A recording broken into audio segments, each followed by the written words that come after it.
Jusqu'à samedi, au carrefour de l'île Saint-Jean, vous pouvez prendre part à Edu Expo. Et ça, c'est une exposition qui se promène d'un bout à l'autre du pays, qui met en valeur l'histoire de l'éducation de langue française en milieu minoritaire. Et pour nous en parler, on accueille Diane Richard. Elle est l'animatrice d'Edu Expo pour l'Est du pays. Bonjour, Diane. Bonjour. Alors, expliquez-moi, d'où vient cette idée d'organiser une Edu Expo et en quoi ça consiste, là? Ben, en fait, pour d'où vient l'idée, je n'étais pas là nécessairement depuis les débuts, donc c'est pas nécessairement, je ne sais pas vraiment d'où ça s'est venu, mais c'est certain que dans le cadre du 150e anniversaire du Canada qu'on célèbre cette année, je crois que c'est ça. Puis en plus aussi, bon, je parlais avec une enseignante hier et elle me disait qu'on dirait qu'il y avait une lacune un petit peu au sujet de cette histoire-là. D'où provenait finalement l'éducation francophone? Où ça a commencé tout ça? Comment ça a commencé? Quelle est l'évolution, l'histoire derrière tout ça? Et je pense que c'est peut-être justement de là où est venue l'idée finalement du comité organisateur de tout ça. Et c'est ça. Comme vous l'avez mentionné, ça explique finalement l'histoire de l'éducation francophone au pays, surtout dans les milieux minoritaires, ce qui veut dire hors Québec surtout, les provinces maritimes jusqu'à l'ouest également, les prairies, etc. Et ça, c'est la Fédération nationale des conseils scolaires francophones qui a mis ça sur pied, je crois, là. Entre autres, oui, surtout. Et puis, bien sûr, aussi la SELF et bon, les autres noms d'organismes me sortent de l'idée, là. Mais c'est ça, là, c'était organisé majoritairement par eux. Et on couvre 400 ans d'histoire au sein d'Edu Expo. Il y en a eu des choses qui se sont faites en 400 ans. Il y a eu de l'eau qui a coulé sous les ponts, Il hein? y a eu énormément d'eau qui a coulé, ça c'est certain, parce que même au départ, lorsqu'on a fini par, disons, tout retracer les archives, je pense qu'on avait un document de presque, je pense, si j'ai pu comprendre, au-delà de 100 pages, là.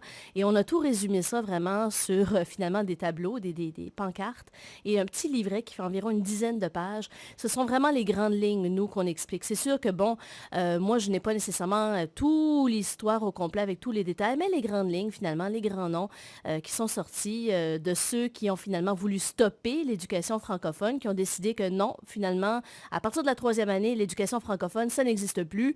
Primaire, on va le tolérer, ou encore qui ont voulu carrément rayer ça de la carte, et ceux, bien sûr, qui ont voulu contester tout ça et qui ont fini par réussir à obtenir leurs droits. Ça s'est fait aussi, malheureusement, de façon tragique à un certain moment donné. On peut penser à Louis Mailloux qui est décédé Ben oui, hein? suite à, justement, une fusillade qui s'est déroulée en raison, justement, de toutes ces contestations-là également. En effet, figure bien connue. D'ailleurs, il y a une école au Nouveau-Brunswick, là, dans la péninsule Caraquette, oui, acadienne, qui porte son exactement. nom. Oui, et puis, comme des anecdotes comme ça, il doit y en avoir tout de même beaucoup, là.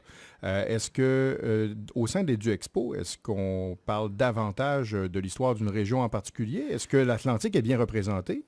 Vraiment, toutes les régions sont assez bien représentées, je dois dire. On parle vraiment bien, autant bien du Manitoba, de la Saskatchewan, que de l'Ontario, que des provinces maritimes, l'île du Prince-Édouard, la Nouvelle-Écosse, le Nouveau-Brunswick. C'est vraiment quand même assez général. On couvre vraiment d'est en ouest, là, sans nécessairement parler d'une région en particulier. C'est sûr qu'à certaines époques, il y a peut-être certains endroits qui ont plus, disons, prédominé, mais en général, quand même, ça couvre très bien. Et puis, il y a plusieurs personnes qui pensent qu'Edu Expo, ça s'adresse principalement aux élèves, aux classes. Mais c'est un événement qui est ouvert à tous, c'est grand public, là. Absolument. Et puis, justement, hier, ça a débuté au carrefour de l'île Mhm. Saint-Jean. Est-ce que vous avez eu une bonne participation jusqu'à présent?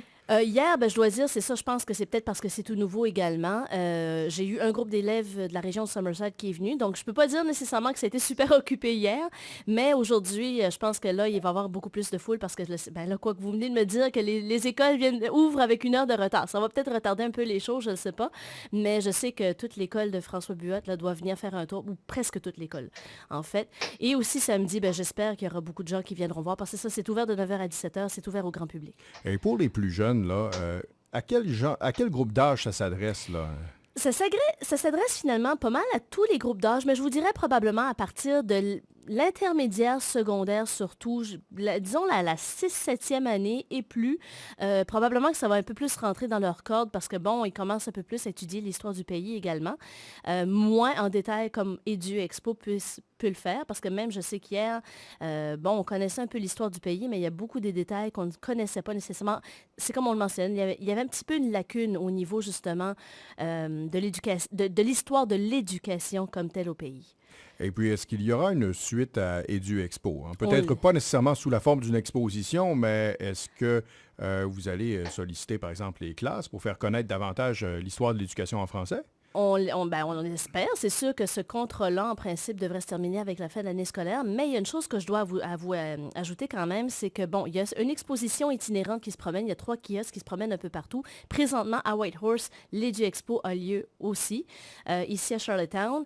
Dans quelques semaines, ce sera Saint-Jean-Terre-Neuve pour ma part. Et en fait, ça se promène dans 12 villes. Mais il y a aussi la possibilité, toutes les écoles francophones hors Québec ont le droit à une exposition virtuelle gratuite en salle de classe, que ce soit avec Google Hangout ou encore avec Skype.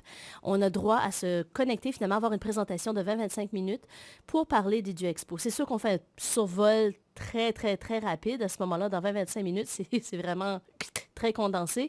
Mais il y a le site web aussi au www.eduexpo.ca qui est à l'appui et que les salles de classe sont invitées à visiter. Et puis aussi, il y a des activités pédagogiques, il y a le cahier pédagogique, tout ça, là. Oui, site web dont je suis allé faire un tour justement dessus. Et puis, je peux vous dire, c'est très, très, très bien fait. Hein? Beaucoup d'informations là disponibles. Et puis, en terminant, rappelez-nous les heures d'ouverture d'EduExpo. 9h à 17h aujourd'hui, bien entendu. Également 9h à 17h demain. Ensuite, l'exposition reprendra les valises pour se promener un petit peu plus loin.